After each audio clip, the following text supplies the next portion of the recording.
Sabe, quando a gente fala droga, remédio, medicamento, no dia a dia parece que é tudo a mesma coisa, né? Mas e se eu disser que cada uma dessas palavras tem um significado bem específico e diferente? Entender isso não é só um detalhe, é super importante. Então vamos juntos desvendar esse quebra-cabeça. A resposta curta e grossa? Não, de jeito nenhum. A gente costuma misturar tudo, mas para a ciência, para a farmacologia, a diferença é gritante. Existe uma ordem, uma hierarquia entre esses termos, e é exatamente isso que a gente vai entender agora.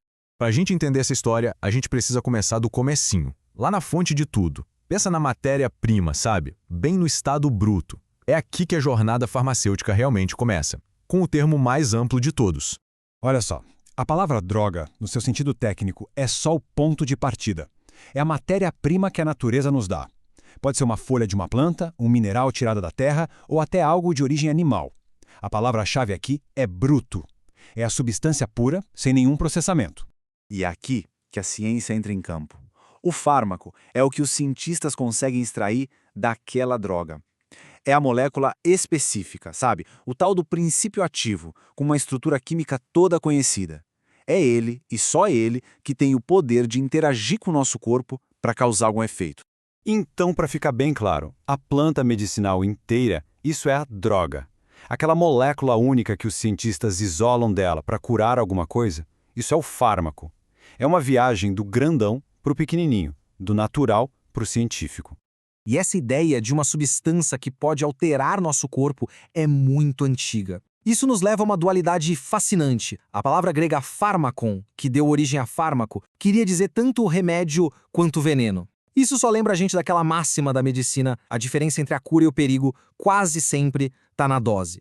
Beleza, agora que a gente já separou a matéria-prima da molécula, vamos para a próxima grande confusão: a diferença entre remédio e medicamento. Um tem a ver com cuidado, o outro tem a ver com regras, com regulação. Pensa em remédio da forma mais aberta e humana que existe. É qualquer coisa, literalmente qualquer coisa que a gente usa para aliviar uma dor, um sofrimento ou para se sentir melhor. Não precisa ter química, nem ter sido feito numa fábrica. É um conceito que fala sobre cuidado. E essa ideia fica super clara aqui. Um chazinho de camomila, uma bolsa de água quente na barriga, uma sessão de fisioterapia, uma massagem ou até mesmo um abraço apertado, uma palavra de carinho.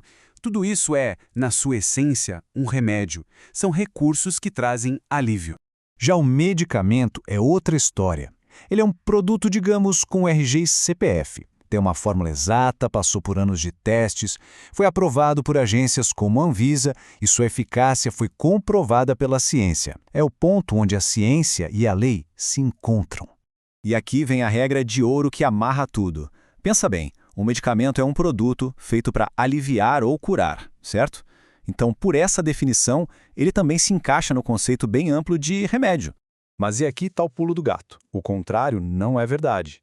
O chazinho da avó é um remédio, com certeza, mas como ele não passou por todo aquele processo técnico e legal, ele nunca vai poder ser chamado de medicamento. Essa é a grande sacada. Essa tabela aqui deixa tudo preto no branco. O chá e a massagem são remédios, mas não são medicamentos. Já o comprimido da farmácia é um remédio e também um medicamento. A relação é de inclusão, sabe?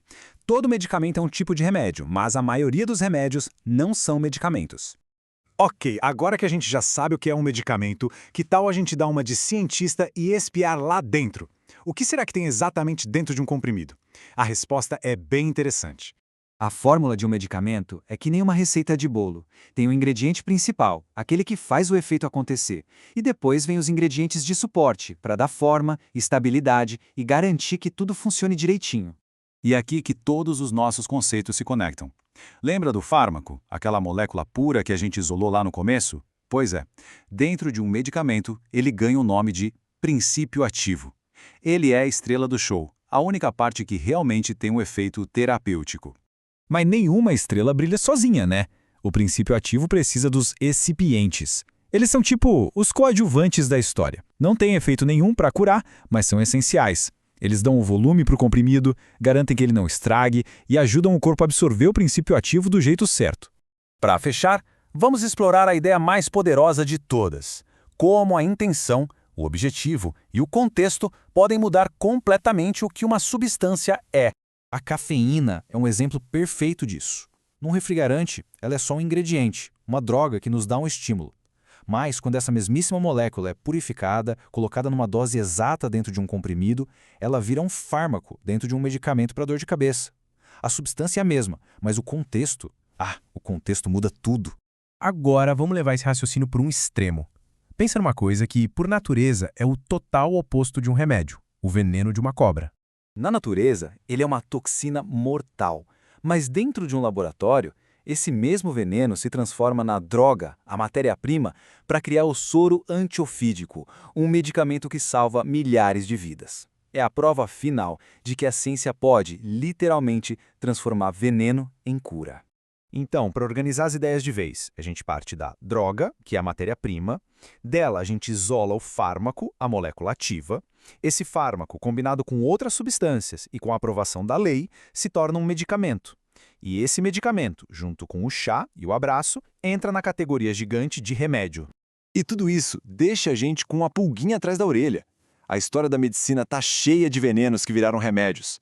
E isso faz a gente pensar, qual será a próxima substância que hoje a gente acha perigosa, que a ciência vai transformar na cura de amanhã? A resposta está por aí, esperando para ser descoberta.